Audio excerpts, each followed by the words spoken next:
He got recommended for NDA. From which SSB? He got 11. recommended from 11 SSB at Prayagraj. Normally तुम लोग इलाहाबाद बोलते हो तो he got recommended Prayagraj. Now he is going to share his experience how about the SSB, so that you also gain something, or you can ask him questions if you want to ask.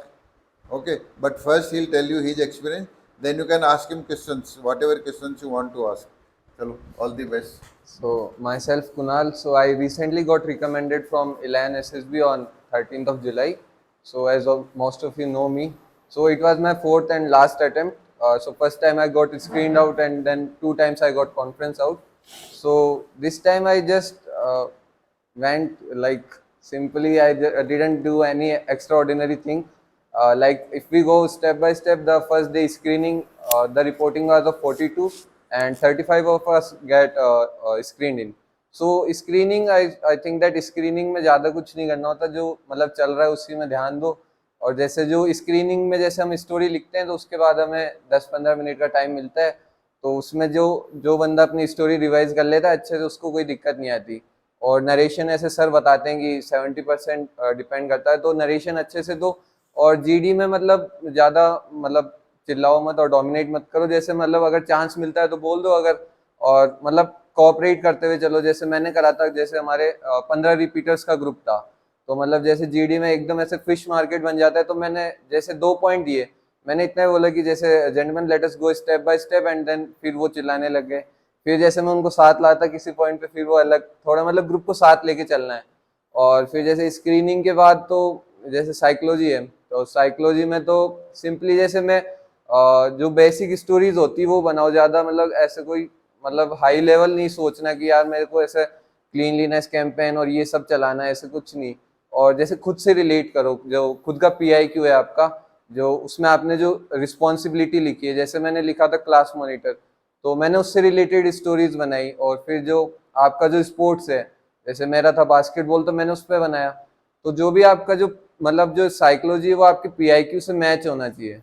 और WAT तो practice पे है, WAT जितना practice करोगे उतना अच्छा हो जाएगा. WAT और जो जो सर ने जो टेक्निक बताई थी, मतलब एक वर्ड लो और उस पर मतलब 4-5 सेंटेंस बनाओ और सोचो कि और क्या बना सकते हैं इस पे. और WAT ईजी, और SRT भी हो जाएगी. SD तो पहले से प्रिपेयर करके चल जाओ, और SD तो मतलब सही है, सिंपल है, हो जाएगी. फिर GTO, तो GTO मेरा सबसे अच्छा गया था. GTO में मतलब शुरुआत के जो 4 टास्क होते हैं वो मतलब इम्पोर्टेंट होते हैं, तो उस पर मैंने बहुत ज़्यादा अच्छे से ध्यान दिया था. और GD में ऐसा नहीं है कि मतलब बोलते ही जाना है, बोलते ही जाना है. GTO में क्या होता है ना कि मतलब बॉडी लैंग्वेज बहुत मैटर करती है. ज़्यादातर कैंडिडेट्स होते हैं वो मतलब बॉडी लैंग्वेज पे ध्यान नहीं देते, तो अपनी बॉडी लैंग्वेज को भी मतलब एक ध्यान से रखना है अच्छे से. और जीडी में अगर मैं मेरा बताऊं तो जैसे मेरा फर्स्ट जो जीडी था उसमें केवल मैंने तीन तीन बार बोला था मैं. पर जब मैं बोला था तो मतलब पॉइंट्स मेरे अच्छे थे, और ना ही मैंने किसी को ज़्यादा काउंटर करा और ना ही ज़्यादा सपोर्ट करा. जो खुद का पॉइंट है वो रखो बस, और जो पॉइंट है उसमें दम होना चाहिए आपके, और ग्रुप को साथ लेके चलना है.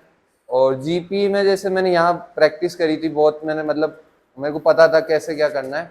और कॉमन नरेशन भी शायद मैंने ही दिया था, और ग्रुप ने मुझे नॉमिनेट करा था. फिर जीपी में क्या होता है कि मतलब वही जैसे स्क्रीनिंग के टाइम होता है, सब चिल्लाने लग जाते हैं, तो जैसे ग्रुप को साथ लेके चलना है वही है. मतलब उनको स्टेप बाय स्टेप मतलब थोड़े की पॉइंट्स होते हैं, वो दिमाग में रखना है कि let us gentleman come to this point and this point, ऐसे करके उनको साथ लेके चलना है ग्रुप को.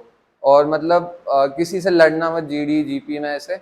और फिर जो एक फिर आती है GOR. GOR बहुत इंपॉर्टेंट होती है, कि GOR को मतलब इतना बच्चे इंपॉर्टेंस नहीं देते, और मुझे लगता है कि GOR बहुत इंपॉर्टेंट होती है. उसमें आप मतलब अपनी सारी क्वालिटीज़ दिखा सकते हो, 15 की 15, अगर आप चाहो तो.